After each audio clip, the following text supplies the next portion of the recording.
Momento esportivo mais marcante da sua carreira? O primeiro título brasileiro conquistado na Copa do Mundo da Suécia foi um momento muito marcante. Os títulos nacionais ganhos pelo Atlético, pelo Cruzeiro, a inauguração do Mineirão foi um momento assim emocionante.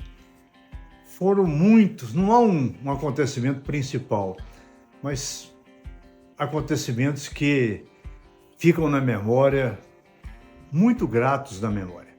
Maior emoção no microfone da Itatiaia? Em 1982, a Itatiaia estava transmitindo a eleição para governador de Minas. Disputavam Tancredo Neves e Eliseu Rezende. E a Itatiaia fazendo uma apuração e a Globo, TV Globo, fazendo outra. E nós estávamos dando, desde o começo da apuração, vitória do Tancredo. E a Globo dando Eliseu Rezende na frente. E a eleição era feita e demorava uma semana, 10 dias para uma apuração. Passou o primeiro dia, passou o segundo, passou o terceiro, o quarto, e nós mantendo Tancredo na frente. Até que, num determinado momento, a apuração começou a ficar empatada entre Eliseu e Tancredo. Até que, num sábado, a Globo deu o Tancredo Neves na frente. Foi uma festa na Itatiaia, porque aquilo estava assim, isso aqui, se a Itatiaia continuar sustentando que o Eliseu ganhou a eleição, ou que o Tancredo ganhou a eleição e que o Tancredo não ganhou, isso, a nossa credibilidade iria lá para o fundo do poço. Foi talvez o grande momento, assim, na história de coberturas da Itatiaia. E outras emoções enormes de jogos de futebol, de transmissões esportivas, muito marcantes. Legal. Melhor entrevista que já fez? Foram várias entrevistas importantes, tanto na área política, de informação, como também na área... Vamos trazer para o esporte. Esportiva. Não sei, foi... A Itatiaia acompanhou a operação que o Tostão fez em Houston, no Texas. E a Itatiaia acompanhou a operação que o Reinaldo fez em Nova York, mandando repórteres. E entrevistas, fizemos dezenas, centenas.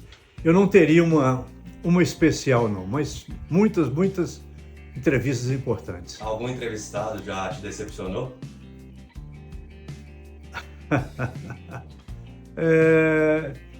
Havia um juiz de futebol chamado João Miguel Anderi. Ele estava apitando um jogo no Mineirão. No final da partida, o repórter podia entrar em campo e fazer entrevista, né? E eu entrei com o microfone volante da Itatiaia e fui ao João Miguel Anderi. Falei, João Miguel, por que é que você expulsou fulano de tal? Ele falou assim, porque ele mandou para QPQ, você entende? Aí eu falei que, gente, infelizmente, o juiz estava bêbado quando ele fala.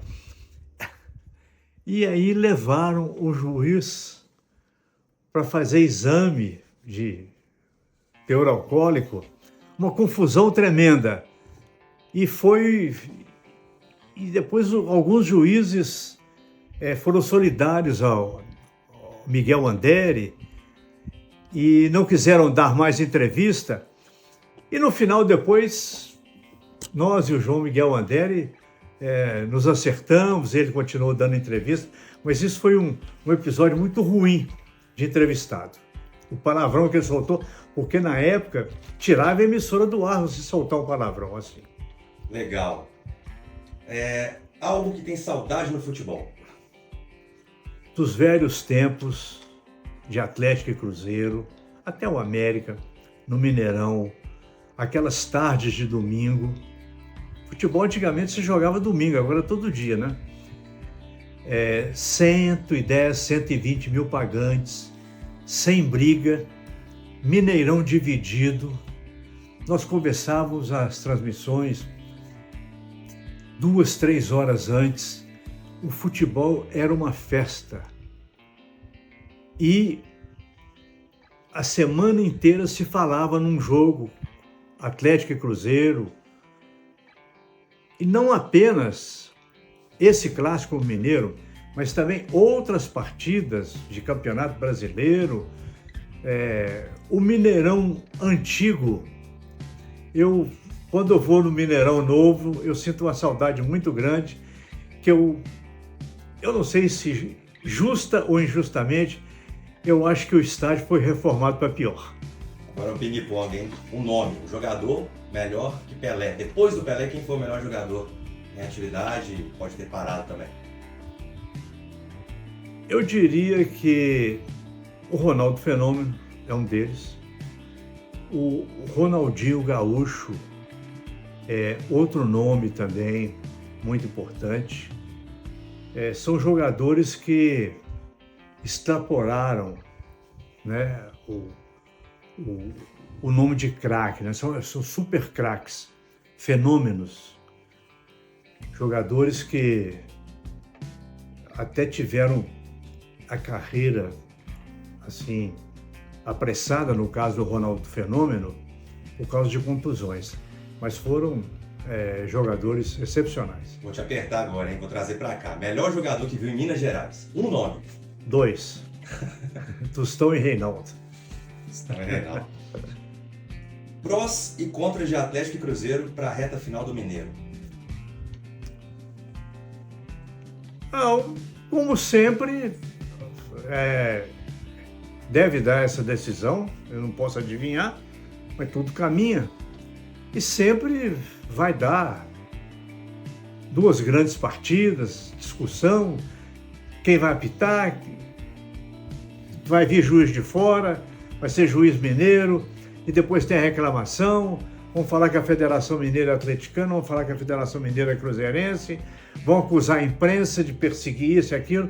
É a história de sempre de um Atlético e Cruzeiro. Eu só espero que, na parte técnica, esses 2 jogos, se acontecer Atlético e Cruzeiro, eles sejam melhor tecnicamente do que foram as últimas partidas. Em poucas palavras, o trabalho de Filipão no Atlético. Com restrições.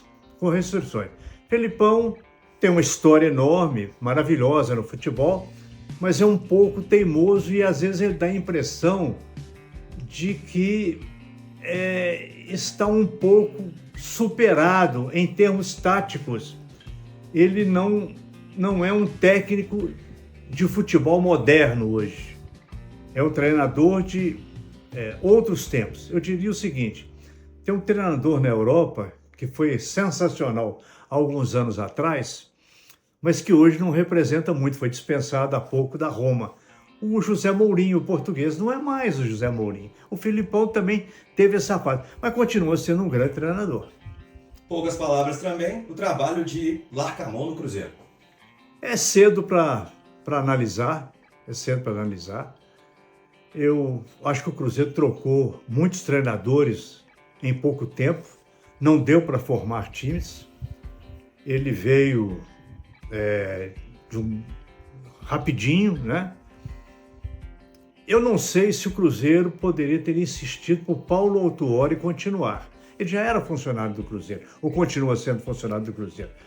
Mas é ainda uma interrogação. Eu não sei até onde ele pode ir, né? É um treinador novo e vamos ver aí como o Cruzeiro vai entrar nesse Campeonato Brasileiro, que é o mais importante para o Cruzeiro nessa temporada, muito mais do que Copa Sul-Americana, porque vai ser um campeonato muito disputado esse Campeonato Brasileiro de 2024. Seu Manuel, para a gente finalizar, vamos tentar montar a sua seleção de todos os tempos por posição? Podemos fazer assim? Ah, não, não. Hã? Você vai... Eu vou tropeçar aqui. É. Eu posso citar. Pode. Posso citar alguns jogadores Ah, que me encantaram nos anos em que eu acompanhei futebol, vi muitos deles em campo, entrevistei muitos deles, né? Primeiro de todos, né? O Pelé, o grande time do Santos, Doval, Mengal, Coutinho, Pelé e Pepe. O grande Botafogo dos anos 60 também, com Nilton Santos, com Garrincha, com Pampolini, com Paulo Valentim, com Amarildo. E jogadores do Palmeiras, Luiz Pereira, jogadores do São Paulo, jogadores aqui de Minas Gerais, o grande Cruzeiro, né? O time lembrado de 66, com Tostão, Disseu Lopes, depois com Palhinha mais na frente, depois com Piazza, com Nelinho, com o Raul no gol. Lembro de alguns jogadores do passado que às vezes eu cito, mas jogava onde? Então vou citar dois aqui. Um era o meio-campo, um escurinho, chamado Omar, que jogou na Seleção Mineira, foi do Siderúrgica, muito tempo. Silvestre, o Saci Silvestre, grande jogador. Anísio Clemente no Vila Nova.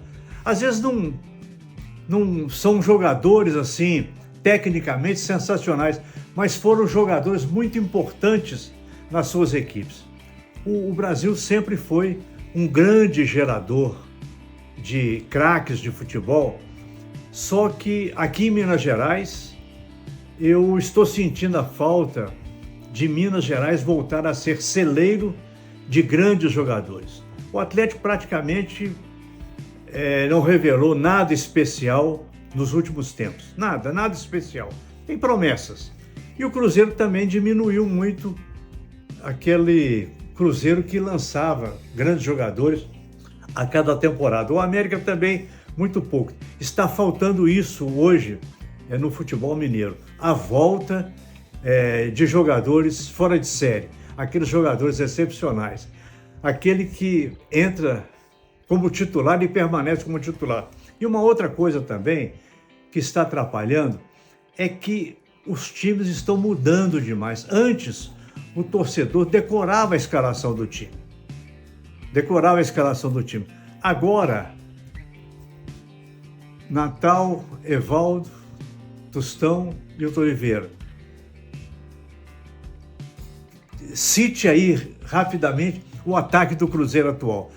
O torcedor vai ter dificuldade porque é um entra e sai enorme de jogadores.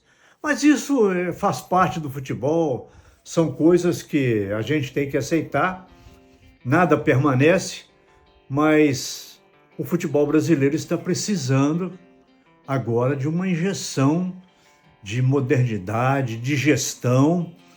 Nós estamos muito abaixo dos europeus e até de alguns times da América do Sul. Nós perdemos aquela linha, o futebol brasileiro é o maior do mundo, é o melhor, grandes craques. Pegue a seleção brasileira hoje, a convocação feita agora recentemente, para os próximos amistosos. Você não conhece vários? Não, tem vários que... Outro dia eu estava assistindo o jogo do Porto contra o Liverpool, pela Liga dos Campeões, e 2 jogadores brasileiros foram para a cobrança de pênalti e perderam os pênaltis. Aí o locutor falou assim, não, esses jogadores foram convocados aí para a seleção brasileira. Eu falei, puxa vida, eu não sabia de nada deles. E acho que tem tanto jogador brasileiro que poderia ser chamado. Mas isso é outra história. Nós não estamos bem nas eliminatórias da Copa, nunca perdemos uma Copa do Mundo por presença, o Brasil participou de todas e não pode ser essa a primeira vez, justamente nesse momento. Precisamos reagir, apostar, acreditar, modernizar o futebol brasileiro. Nós estamos mostrando um futebol muito feio, de muita reclamação. de muito lance duvidoso, de muito VAR atrapalhando as partidas, muita jogada desleal. Eu falei aí na Itatiaia, nessa quinta-feira, que você vê o futebol brasileiro, o jogador recebe uma falta, qualquer esbarrão no meio-campo, ele rola na grama, põe a mão na cabeça, fica gemendo, como se ele tivesse sido atropelado por uma jamanta. Tá muito feio isso. Você vê um jogo de futebol europeu, o jogador cai, levanta, não tem reclamação. Qualquer coisa, hoje se cerca o juiz. Tá feio o futebol, tá feio o futebol. O jogador discute, reclama, até por causa de um lance de lateral, arremesso manual. Tá truncado, não tá bonito o futebol brasileiro, como sempre foi. O futebol brasileiro era um exemplo de qualidade técnica. Não somos mais. Falei muito? Não. Eu quero te perguntar mais uma, pra gente fechar. Hulk ou Ronaldinho Gaúcho? Eu tô te apertando, né? Então essa eu acho que eu vou te apertar um pouquinho também. Duas características muito diferentes. Tecnicamente, Ronaldinho Gaúcho foi um jogador mundial. Pro Atlético. O Hulk ainda não é o que o Ronaldinho foi. Tá caminhando, mas o Ronaldinho foi um jogador excepcional no Atlético. O Hulk é um jogador muito importante, tem que se dar o desconto também pela idade, não cobrar tanto dele. O Atlético precisa arranjar um substituto também, porque o Hulk pode machucar, pode ser punido por disciplina, e o Atlético não tem um jogador para entrar na posição do Hulk. Mas o Ronaldinho, faltou um pouquinho de juízo para o Ronaldinho se tornar mais próximo do Pelé do que ele foi.